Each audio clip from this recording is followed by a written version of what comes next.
Hey, how are you?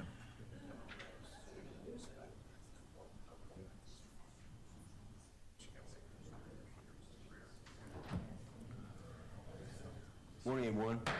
Call the meeting to order. Roll call. McCoy. Here? Brownell. Here. Conley. Here. Van Ort. Here. Hawkinsmith. Here. Minutes, previous meeting. Move. Second. Roll call. McCoy. Yes. Brownell. Yes. Conley. Yes. Van Ort. Yes. Hawkinsmith. Yes. Any special claims? Action on the bill list as submitted by the county auditor. Roll call. McCoy. Yes. Brownell. Yes. Conley. Yes. Van Ort. Yes. Hawkinsmith. Yes.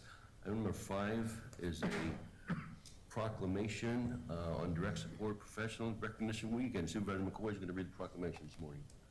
Thank you, Mr. Chair.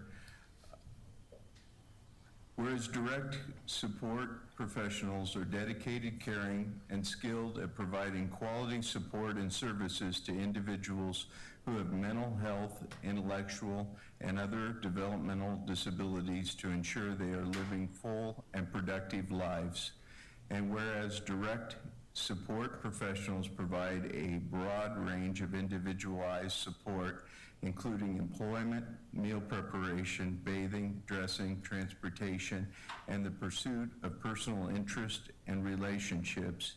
And whereas direct support professionals also participate in an individual's health care services to contribute to the ability of individuals with severe and persistent health conditions to live successfully in the community.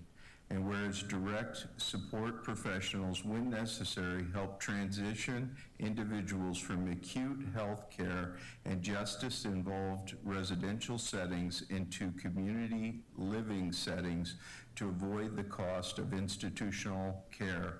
And whereas direct care professionals are the heart and soul of supportive services for individuals with disabilities, because they build close, respectful, and trusted relationships that help individuals lead meaningful and productive lives. Now, therefore, let it be proclaimed that Polk County Board of Supervisors proclaim September 10th through 16th, 2023 as Direct Support Professionals Recognition Week in Polk County, and urges all citizens to recognize and appreciate the importance and meaningful work that direct support professionals make in the lives of individuals with disabilities and their families. Be it further proclaimed, the Polk County Board of Supervisors continues its commitment to partner with community organizations to ensure direct support professionals are valued, well-trained, and supported within the community of Polk County, signed this 5th day of September by Chair Tom Hockensmith. Thanks, Matt. Is anybody here this morning on this proclamation? Sarah, do you know? Annie?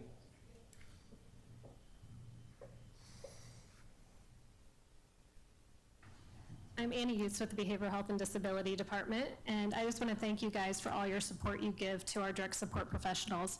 They're the least paid in our whole system, but they do the most work of all of us. And so thank you so much for recognizing them, and we will make sure that September 10th is a good week for all of them.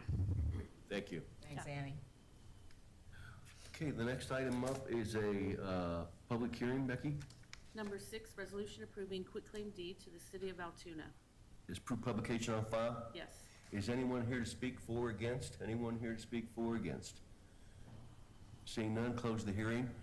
Entertain a motion. I move the resolution, Mr. Chairman. Second. Roll call. McCoy? Yes. Brownell? Yes. Conley? Yes. Van Ort? Yes. Hawkinsmith? Yes. There's 7, another public hearing? Number 7, resolution assigning tax sale certificate to the city of Urbandale. Is proof publication on file? Yes. Is anyone here to speak? Anyone here to speak for or against? Seeing none, close the hearing.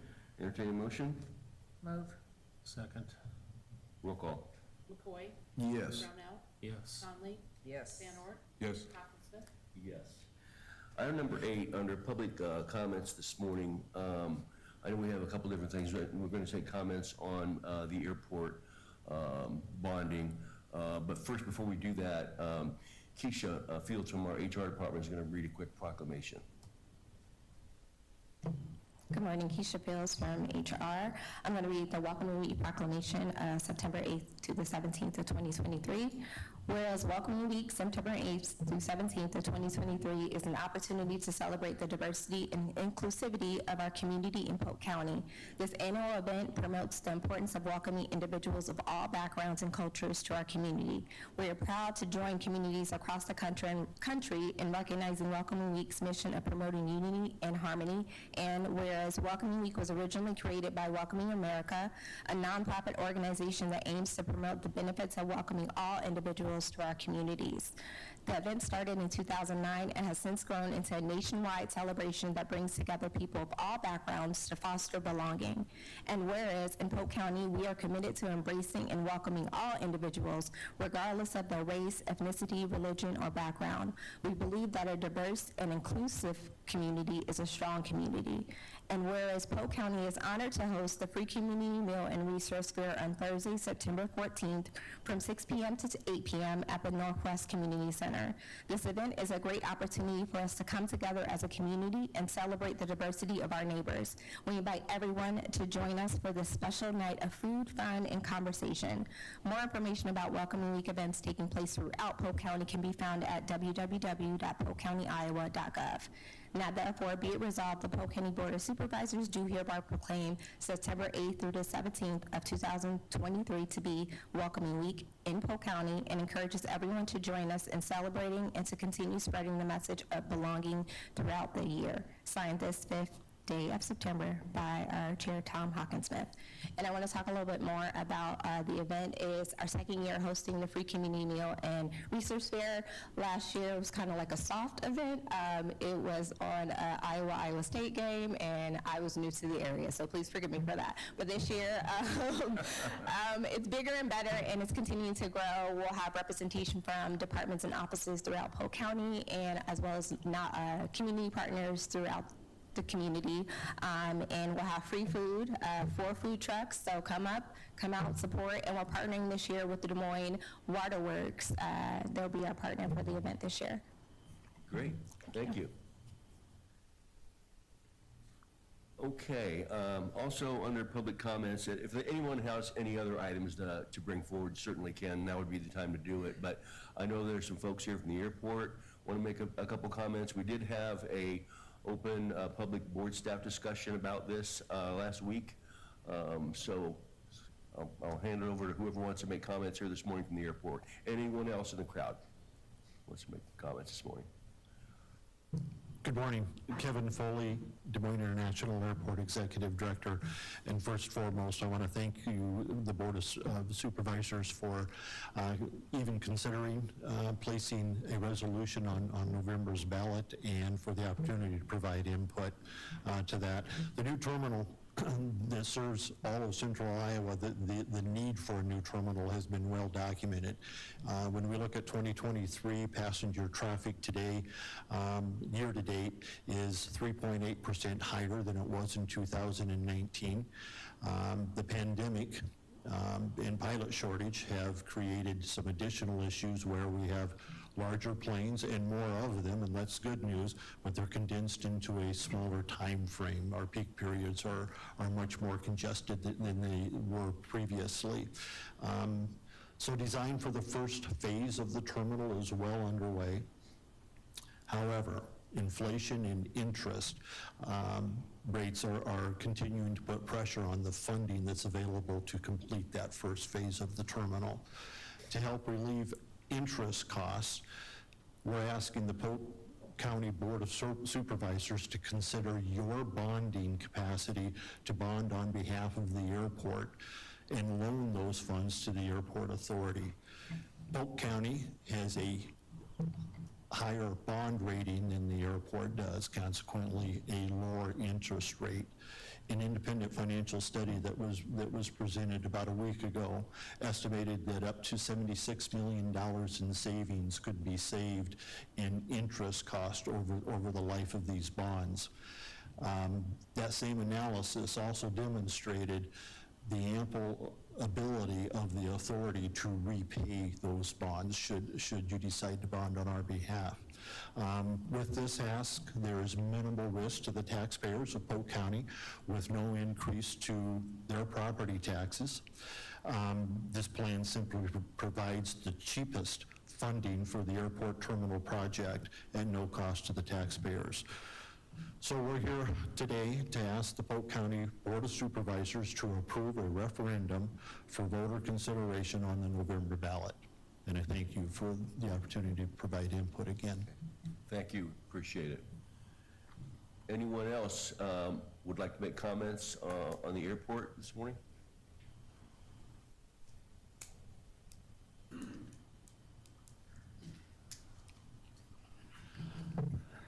Thank you for the opportunity to speak to you. Thank you for the time. Kevin Hilton, organizer for the Carpenters Union, North Central States Regional Council of Carpenters. Just want to speak in support of the bond. We're excited about the new terminal. We're very excited about the selection of White's on the terminal as the general contractor and also on the garage. We look forward to performing on those projects, bringing it in on time, under budget. That's what union carpenters strive to do at all times. And so we're also excited about the opportunity of economic development that the terminal will bring to this area and bring to Des Moines and Polk County. However, as community partners, we feel as interests to carpenters and as interest to workers and as a union, Local 106 here in Des Moines, and like I said, as community partners with the county and also with the airport authority, we have grave concerns about Turner construction on this project. We take issue with their violations of the National Labor Relations Act and their failure to allow for and provide and conduct a free and fair election for carpenters to vote for a union. They were just cited by the National Labor Relations Board. Our objections were upheld, and an previous election was set aside due to violations of the National Labor Relations Act. We've notified the authority. We've talked with Kevin and the board to let them know of these concerns. We do not we hope not to stand in the way of any project, making sure that it goes forward without any hiccups. Although we support the bond, we would be remiss if we didn't notify you all as the county and as we've notified the authority that if Turner continues, if these objections are still outstanding and they continue to violate the law, there is potential for a labor dispute on this project. It's unfortunate, but we hope it can be resolved. We trust the county. We look forward to the future. We just wanted to make this known, so thanks. Kevin. Anyone else this morning? Good morning. Tiffany Tauschek with the Greater Des Moines Partnership. Good to see you all. Thanks for your continued leadership. So the Greater Des Moines Partnership represents an 11-county region and about 850,000 residents in that region. As you know, we're the Economic Development and Community Development Organization, and the airport terminal project has been a strategic priority of the Greater Des Moines Partnership for several years. Our 400-plus investors and 6,500 members have stated over and over again how important the airport terminal project is, not only to their business, but to growing their business. The economic development driver through the airport project is critical to the future of our region. We also know that today's tourists are tomorrow's talent, meaning that those visitors that come into our community through the airport are potential future residents. We know that visitors are more likely to move to our region after they have been here. So it's critically important that we continue to move forward with the Des Moines International Airport Terminal Project. As you may know, our team works very closely with Kayla, Kevin, and the team at the airport to help attract more airlines and more flights into the Des Moines International Airport. As is, we cannot add any more flights. That makes it really critical to the future of our region and being able to do more business and grow more business. We want to be able to add more flights and add more airlines into and out of the Des Moines International Airport. The faster this project is complete, the faster we can get more flights in, more business done, more visitors in. Thanks for your consideration. Thank you. Anyone? Okay. Good morning.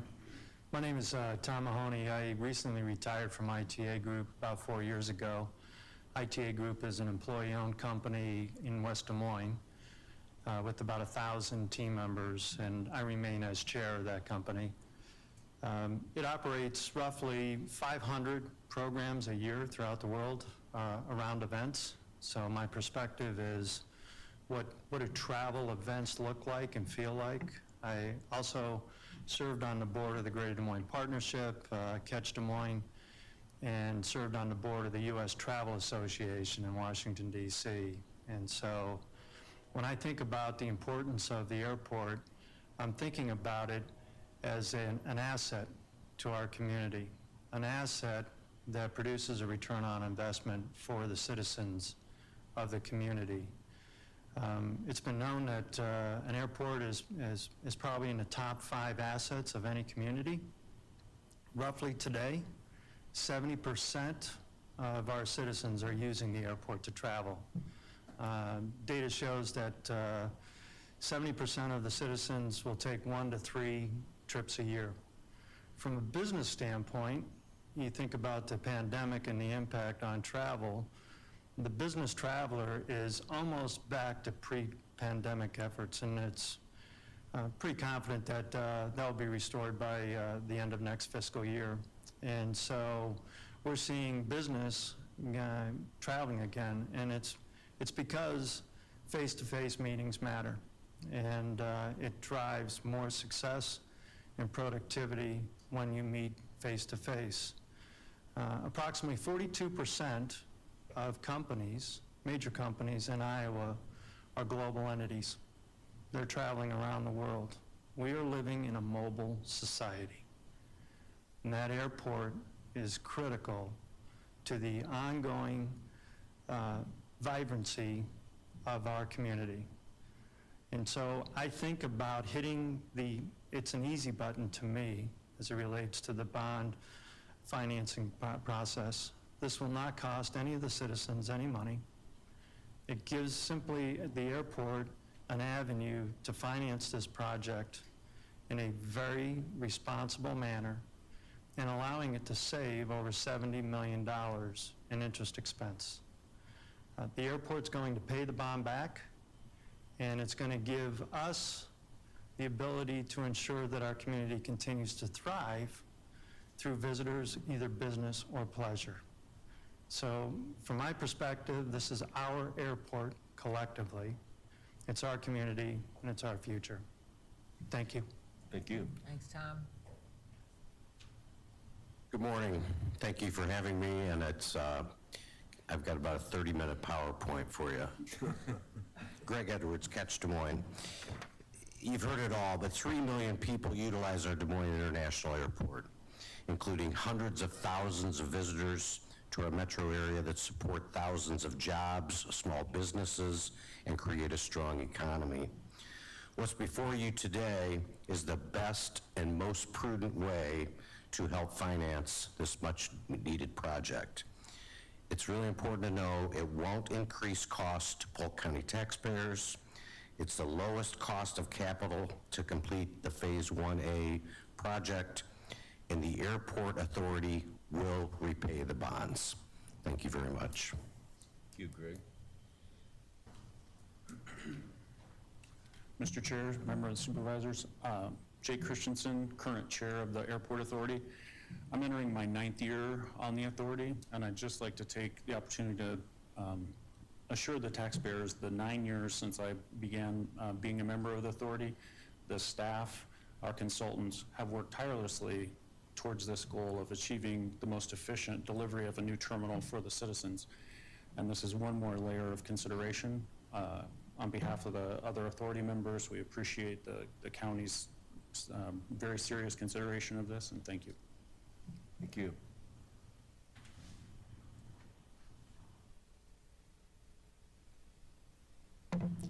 Good morning, board members, Supervisor Hawkins-Smith. I just want to thank you guys for allowing me to speak today. My name is Felicia Hilton. I'm with the North Central States Regional Council of Carpenters, and I just want to reiterate that we are in favor of whatever the county wants to do as far as the bond initiative to help obviously save money if it's a lower interest rate, and to thank you guys for being very responsible when it comes to the men and women that also build these projects. And as much as we know that the airport is important, and the folks that come in to the city and county and throughout the state, and the growth of being able to have more flights, all of those things are important, but don't want to lose sight of the people that actually do this work. It's dangerous work, and we know that the county respects that, and we've always seen nothing but the most respect for workers and our safety and our issues when it comes to the county. So we really want to thank you and appreciate you hearing our concerns about Turner Construction, and we know that you'll take that into consideration as this process moves forward. But we just want to say that we really appreciate all the work that you guys have done to make sure the projects that are built with county funding are built well and good quality and with workers' safety first and foremost. And so just want to get up and say that we appreciate that, and we know that we'll see the same no matter what happens with the bond, that if you guys are behind it, that we're in good hands. So thank you. Thank you. Anyone else this morning? Okay, John, so what's the process from here? Process here is you can decide if you want to put this on the September 19th agenda.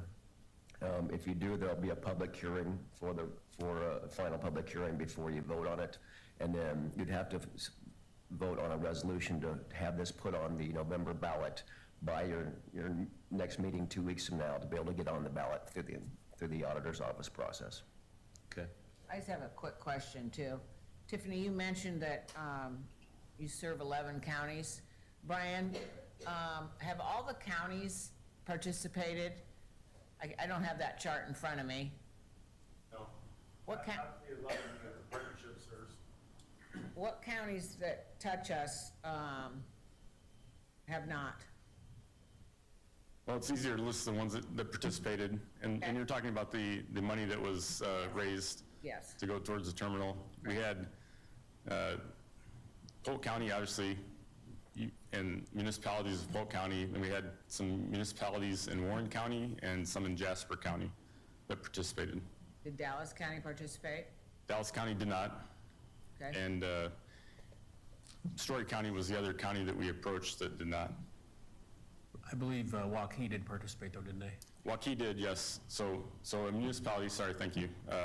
West Des Moines obviously also has some Dallas County folks, so those communities did participate. All right, thanks. Okay. When I said Dallas County, I was talking about the county itself. Right. Right, Thank you. right. I appreciate that. Thank you. So, Mr. Chair, would it be appropriate to request that we put this on the agenda? Or how does it, how do we move it forward again? Could I suggest and request that we put it on the agenda for the 19th? Certainly can. Yep. Okay. Record show, the request to be put on the agenda for the 19th. Second. Can't do a roll call, can we? No. No. No, Don't need one. that's why I'm requesting. Okay. I think we can move on to permits, Becky. Thanks, everybody. Yeah, thanks for coming down. Number 9, renewal application for Class C retail alcohol license for Bowline Manfredi VFW Post, 1309 Northeast 66th Avenue. Roll call. McCoy? Yes. Brownell? Yes. Conley? Yes. Van Ort? Yes. Hawkinsmith? Yes. Number 10 are petitions to suspend taxes and special assessments for those listed on the agenda. Roll call. McCoy? Yes. Brownell? Yes. Conley? Yes. Van Ort? Yes. Hawkinsmith? Yes. Resolutions, number 11, resolution approving state tax suspension and special assessments and authorizing chairperson to sign the application and affidavit for redemption of parcel 413 East Porter Avenue. Move. Second. Discussion? Roll call.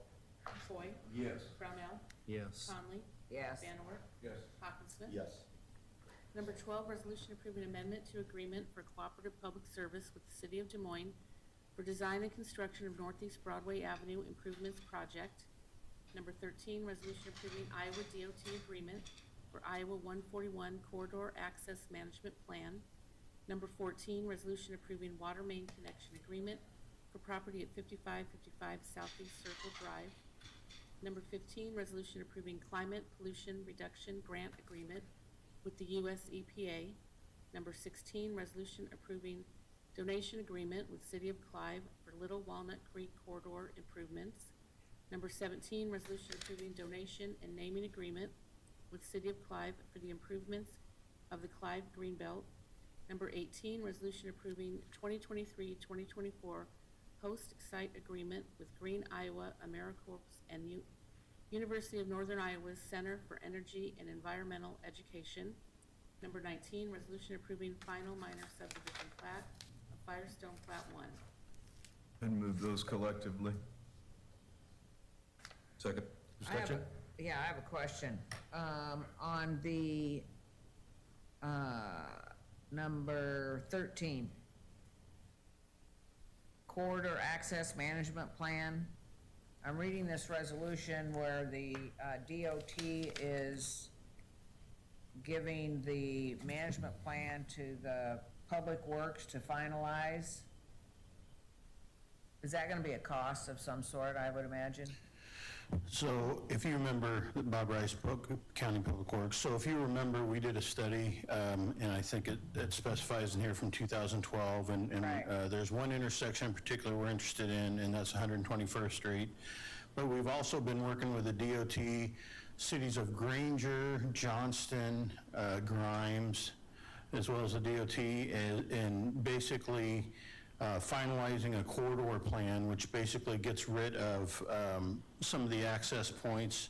We have some places where there's signals, you have some places where there's basically uncontrolled intersections, and that's what we're doing. We're basically finalizing, so we all agree that from basically 141 from 44, which is the main road in Grimes, all the way up to Highway 17, that there's not going to be any of these uncontrolled intersections on Highway 141.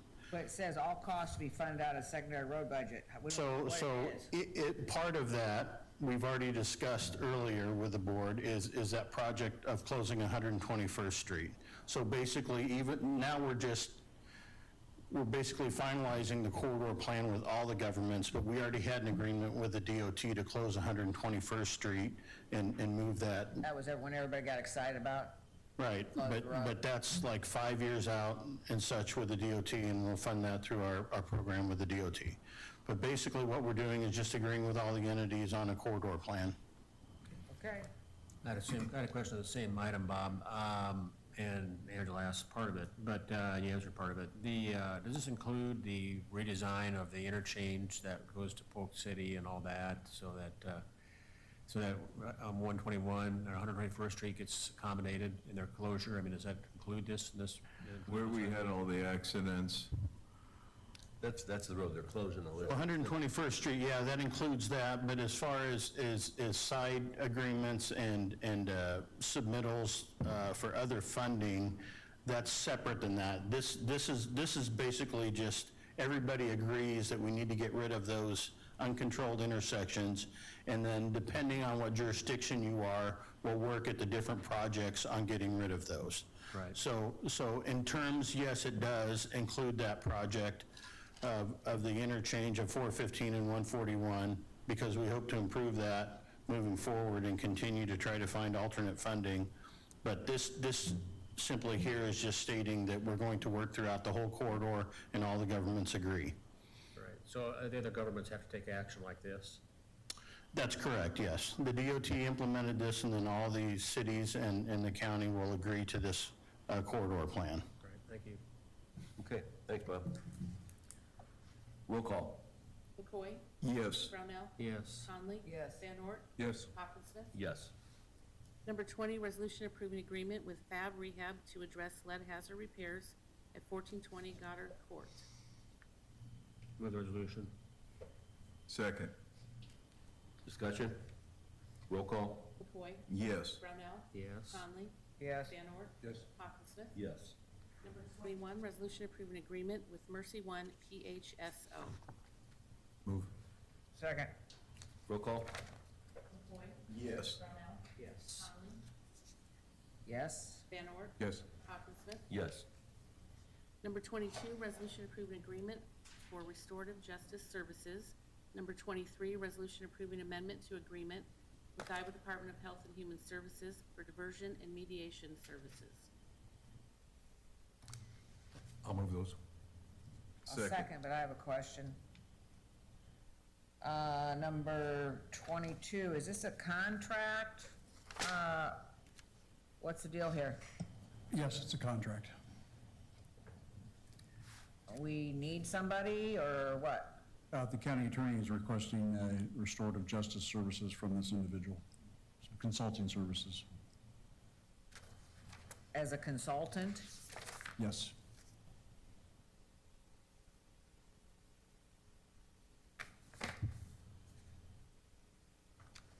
Okay.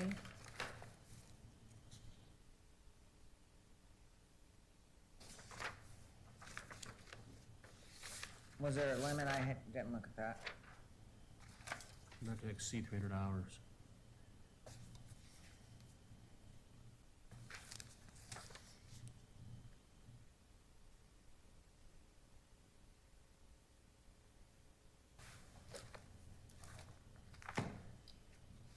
Okay. Take it they must have talked to somebody about it. Yeah, we talked during agenda review, but that's the first I'd seen of it too, I believe. Yeah, I know it's, the county attorney's doing it with an existing budget, an additional budget, some savings from another area of the budget, so she's not asking for additional funding for it. Mike's not on. As described there, restorative justice strategy for keeping people out of the prison system. Okay. There's a motion and a second, I believe. Roll call. McCoy? Yes. Brownell? Yes. Conley? Yes. Van Ort? Yes. Hawkinsmith? Yes. Number 24, resolution approving recommendations of the Polk County Assessor for allowances and disallowances of the disabled veteran tax credit. Number 25, resolution approving recommendation of the assessor for allowances, disallowances and cancellations of the homestead tax credit. Number 26, resolution approving recommendations of the assessor for allowances and disallowances of the homestead tax exemption.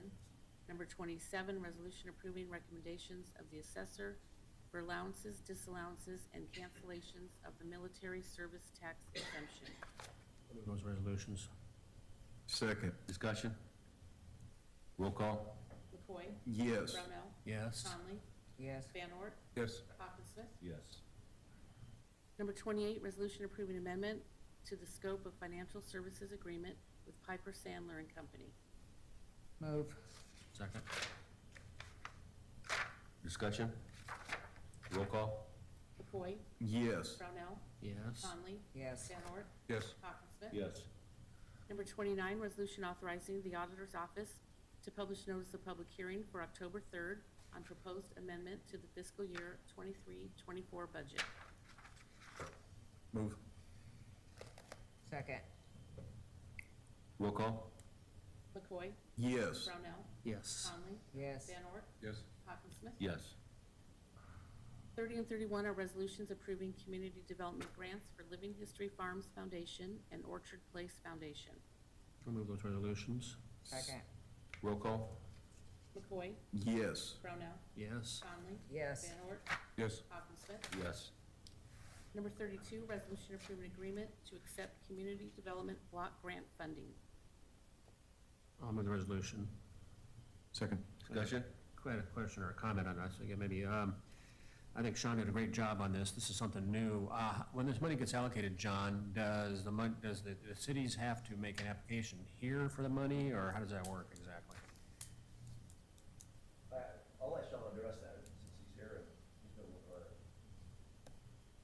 But thanks for recognizing him. He's done a great job of pulling those cities together for this Yeah. CDBG. And before Sean speaks here, we identified all the municipalities in Polk County that have joined this. None have received money from the state CDBG grant program, nor has Polk County. So that's why we opted in this year to join the CDBG. So this is all additional funds we'll receive for projects in Polk County that we were not receiving before. So, and Sean's done a great job of getting almost all the cities in Polk County to join this. Right, Sean? Supervisor, was the question how we're going to allocate the funding? Yeah, how does that work exactly?